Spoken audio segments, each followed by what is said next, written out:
What is up, guys? Welcome back to the Fighters Replay. My name is Kay. I'm Rob. And today we have our 4th episode of MILF Mondays. Man, I love fighting. And before we start, we want to give a shout out to all the MILFs and to all the muscle mommies. We love, appreciate you. You're dear to our heart. You guys are the sunshine in our days. You are the sparkling in our sparkling water.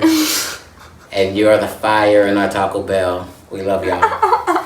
Hopping right into it, let's talk about what happened this past weekend.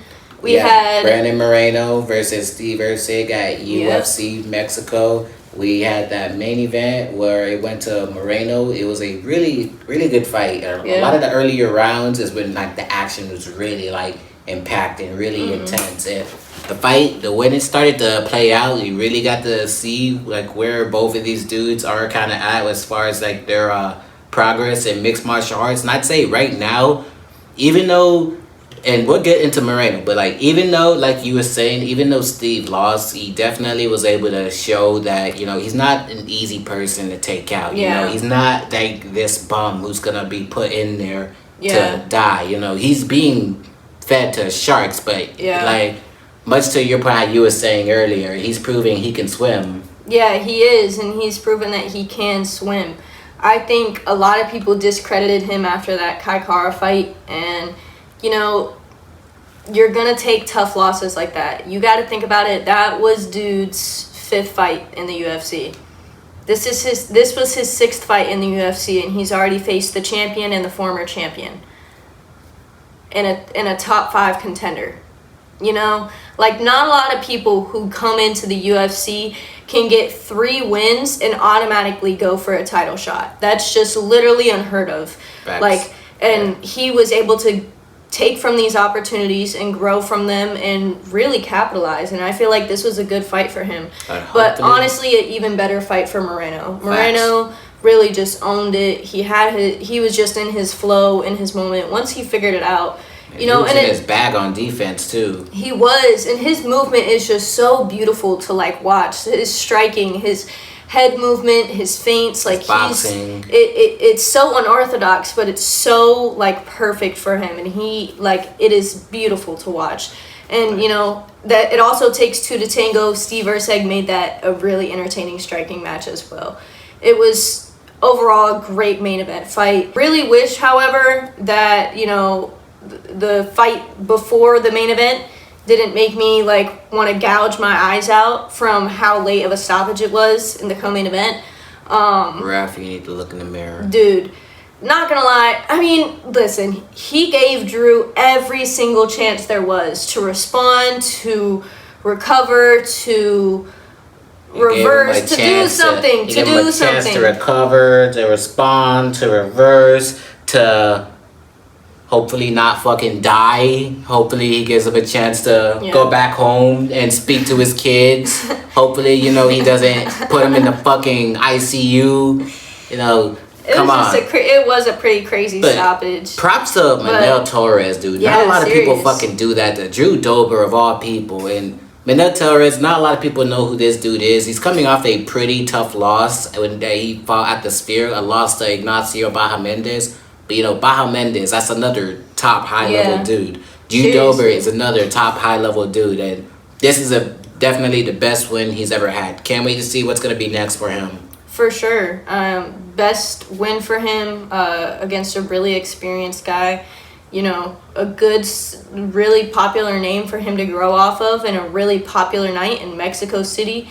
Like, that was great for him, and it's only going to boost him further in his career. Let's talk about what else happened that night. We had the Michaela Meyer versus Sandy Ryan rematch. Yep, Shushu Carrington was on that card. Beautiful finish. He had a nice highlight. Yep, Comey was fired too. Comey was very beautiful. Norman Jr. coming off a long layoff from the broken hand. He proved why he's one of the kings at 147. Absolutely. One of the 4 kings. 2 of them are unifying on... Sorry, finish what you're saying. Sorry. 2 of them are unifying on April 12th at 147. Hopefully, Brian Norman Jr. can get a piece of that action and start to get some unified bouts on his belt, too. Absolutely. And, you know, this performance was really something special for him. went up against an undefeated guy, somebody who had never lost. Oh, never mind. He just said went up against a guy who has never been stopped, had never even been dropped, and he did both of them. It was pretty crazy. In beautiful fashion. He's got a lot of power. People say he's got a big mouth, but hey, he backs that shit up. Yeah. The one thing that I really love is these women main events, though, that are starting to happen in boxing. This rematch between Mikayla Meyer and Sandy Ryan, this deserved the main event spotlight. Like, it really did. Mikayla Meyer, great performance, great fight. Really just came out there and proved that she earned that belt and USA. She deserves it. Absolutely good to have a belt back in the U.S. Sandy Ryan, though, she put on a great performance. Like, yeah, she showed a lot of heart. She definitely showed a lot of heart, a lot of skill. She was able to land some of her own shots, her own combinations. She, had some pressure going for her for a little minute, but overall, Mikayla just really took the night. She really showed a lot of improvements, especially from the first fight, because the first fight, Sandy Ryan had a better fight in the first fight than she did in the second fight. And that's not a testament to Sandy Ryan. I think that's more of a testament to how much Mikayla Meyer is continuing to show how much she can improve, learn, and adjust, adapt, and overcome. So much props to Mikayla Meyer. Great champion. Can't wait to see what's next for her. Same as well for Sandy Ryan. That girl shows a lot of heart, and she comes out there to leave it all on the line. So, hey, props to both of those women. I want to talk about this next card that we have going on this week. What we got going on this week? We got a lot going on this week, guys. And another top-ranked card that's going to be happening next week, we have Richard Torres. He's going to be getting his first main event. Alongside on that card, we have a 135, 130 prospect in Abdullah Mason. Somebody who's being rumored to names such as, Carmel Moten, a lot of other prospects in that division. We had Emiliano Vargas get a nice, stupid knockout reel. Somebody of whom Carmel Moten even called out too. So hopefully that fight might be something that could be on the rise soon. That would be interesting. I'd love to see that. We got a lot going on next week. Something else we also got, we have the one championship card. We have a heavyweight Muay Thai title fight going on. It is heavyweight Muay Thai. Who doesn't fucking love that? How does that not sound? Yep. Double champ Roman Krikila. I don't know how to pronounce his name, but Roman, that dude's a killer. You guys definitely want to tune in for that. Heavyweight Muay Thai, who doesn't want to watch that? And in the co-main event too, I believe it's the trilogy of Ursul and Nicholas. Dude. Alexis Nicholas versus Reggie and Ursul. This is a great fight, guys. If you don't know the history behind this fight, I suggest you get behind. Reggie and Ursul is 32. If you haven't done your research on him, I suggest you do. Prior to fighting Alexis Nicholas, he was undefeated for 7 years, guys. It's not often you see people go on that type of run in cross combat sports. Regardless of what promotion, undefeated for 7 years. That is an incredible fight. That's an incredible height that not a lot of people reach. Not a lot of people reach. Yeah, and then for Alexis Nicholas, a 26-year-old prospect, to come in and swipe that from him in their first matchup. And then the second matchup, Reagan got it back, and now we got the trilogy. We're going to see who it is. It's 1-1 right now. Whoever takes it, takes it. I'm really super excited about this matchup. We also got Nico Carrillo on this card. We got Sexton versus Asa Tempao. That's going to be a great fight. Can't wait for that. Overall, one championship. Dude, we tell you this every single week. One championship is so underrated. They got so many just professional fighters. Like, literally the only other word that you can use is professional. They literally do this shit round the clock like clockwork. Like, they know what they're doing. They're showing the absolute highest level of skill, and they put on every single time. So really excited for that. The one thing that actually is happening next weekend too that normally doesn't come around as often is Glory Kickboxing. We got Glory 99 next week, this week. Saturday. April 5th. It's gonna be like kind of in the middle of the day. I believe the prelims start at 11, free on YouTube, 11 a.m. Eastern time. And Facebook, be sure to go check that out, guys. Yeah. Trust, you don't want to miss heavyweight kickboxing. It's last heavyweight standing. You guys don't want to miss this. A kickboxing tournament style with only heavyweights. Like, y'all don't want to miss that. That's going to be a banger of a showdown. There's tons of fights. There's a shit ton of fights on this card, it's a big bracket, guys. And y'all don't want to miss this either way. It's going to be a great card. If you guys love combat sports, this is something great to just watch in the morning. Get your Saturday started for fight night properly. Because we got a banger UFC fight night card coming on Saturday. We got Josh Emmett versus Leron Murphy. This is all worthy of a 5-round fight. A big fight, a big step up for Murphy, but it's also not an easy fight for Emmett by any means.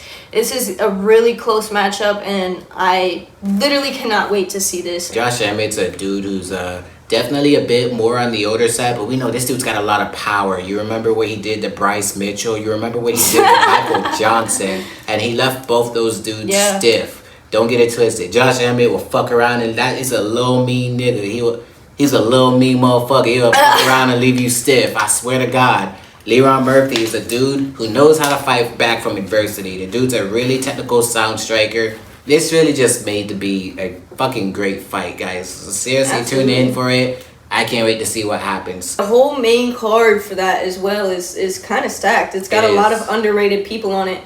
The co-main, as you were about to say. The co-main, Joe Anderson Brito versus Pat Sabatini. Yep. The one thing I'll have to say about this co-main event, guys, don't blink. This is going to be... Don't blink. It's some exciting shit's going to happen in that co-main. We also have Romeos versus Lee. That's going to be very exciting. We have Kennedy Njoku having his second fight at heavyweight, fighting against Martin Buday. Martin Buday is a fighter who's been at heavyweight for a lot longer, so, he's more of a natural heavyweight, Kennedy Njoku, this is his second fight at heavyweight. His first fight, he was able to get the knockout. Very exciting. Can't wait to see what happens in that. We also have Jared Mearshart going against Brad Tavares. Brad Tavares. This one, I love this one, guys. Jared Mearshart, the dude's got a lot of heart. A lot of people count him as like a gatekeeper, but say what you want. That dude has a lot of heart, and his grappling skill, second to none. If you count him out, you will be severely mistaken. Brad Tavares is a dude who's a great athlete. He's been in the UFC for a bit, and he's fought the cream of the crop. So, I would say that Brad Tavares has definitely fought better competition than Jared Mearshart, too. Brad Tavares has literally fought fucking former champion, future champion. Yeah, this one you definitely don't want to miss out on. And the first main card fight of the night, dude, I am personally invested in. We got my boy Torres Finney versus Robert Valentin. Both of their UFC debuts. I love those guys, man. Torres Finney, coming from the Dana White Contender Series, proved himself in every way possible. Fought in the Dana White Contender Series 3 times. Won in the Dana White Contender Series 3 times to get the contract. And now is finally his UFC debut. He's really been training hard, going at it, and he is ready to implement his game plan. Robert Valentin, though, he's coming from the Ultimate Fighter. And while he did get eliminated in the Ultimate Fighter, he definitely in the fights beforehand showed a lot of the skills that he has. And he's been waiting for that opportunity, for that call to get back to the UFC. And he's ready to come out there and try to fucking dominate. But so as Torres Finney, where a lot of people are critical. The dude's a really short middleweight. And undefeated. That's undefeated. However, even so then, we have seen him overcome adversity, but that's nothing, to tread lightly on. Absolutely. That fight's going to be fucking crazy. Both those dudes are going to want to prove why the fuck they belong. For real. And the prelims, too. They got some bangers on the prelims, too. Let's do our... Great names. Let's do our prelim game. Our friendly bet game of what is going to be what would best be the fight of the night prelim. and the best fight of the prelims. Best fight of the prelims. Best fight of the prelims. Let's go. I'm going to have to go with Davey Grant versus Daniel Santos. I think this is going to be a great fight. I think that both of these dudes are warriors. I think that they really have shown that they can put on some fucking scraps, and I think that that's exactly what this is going to be, a fucking scrap, and you definitely don't want to miss that. I'm confident in my choice there. I'm going to have to say Odi Osbourne versus the undefeated fighter Guruli. I hope that's how you say. I hope that's how you say his name, guys. Please don't, correct me on it. I need to get the pronunciation of that. So my apologies. Don't fucking cancel me. Yeah, I think this is gonna be really exciting because Ode Osbourne. I won't say he has his back against the wall because the people who he has lost to, I wouldn't say they're exactly walk in the park. Like Lazy Boy. Yeah, that's a tough opponent. That's a not based off of his of performance last night, but before that. Yeah, but before that, and I think that he's gonna really want to try to prove why he's one of the. He was really going to want to try to prove why he should be one of the more well-known names in flyweight, because flyweights don't have a lot of the higher bracket names that really push the needle. Flyweight is just waiting for one true person to really come in and fucking shake shit up and challenge Pantoja, because when we talk about Pantoja, we talk about a dude who's been through everybody. Exactly. And that's not just for him. That's also for the undefeated fighter that he's going to be facing. Do we know what he's going to show? I personally haven't seen him fight before, but I know he's going to want to fucking come in there and try to prove why the fuck he belongs in flyweight too. But so does Ode Osbourne. So I think that's going to be the exciting. I think that's going to be the flyweight fight on the prelims. That's going to be having motherfuckers scrapping. That's the fight that people are making the memes about.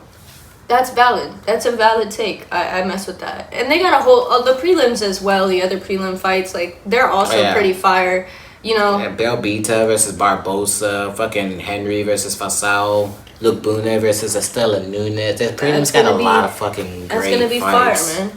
I'm really excited for this. Y'all already know. Great week of combat sports. Don't forget what we see in the horizon. UFC 314 is coming soon, guys. Don't forget. Next week we're gonna have a lot of to talk about. Next week we have a lot of stuff to talk about. So stay tuned, guys. Real quick, guys. I want to break something to you. Jeff Neal versus Carlos Prates has been canceled off of UFC 314.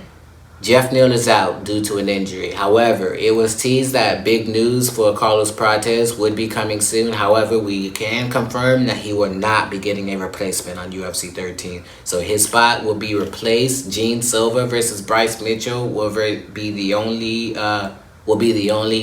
Fighting Nerds fighter on that card, unfortunately. But it will still be a fucking banger. The card is still fucking amazing, guys. And we're still fucking ready for it. Yes. We got one more fight night we gotta get through. And it's not even to get through. We're excited for this fucking fight night. This fight night's gonna be awesome. Yeah, lots of good stuff coming this weekend. But next weekend we got a lot of big fights. We got Boo Tennis. Like you said, 314. It's going to be a loaded week. So you guys got to subscribe. Stay tuned. We'll see you guys comment, like, next subscribe. Monday. If you love MILFs, like and subscribe. If you are a MILF, like, subscribe, send us a DM.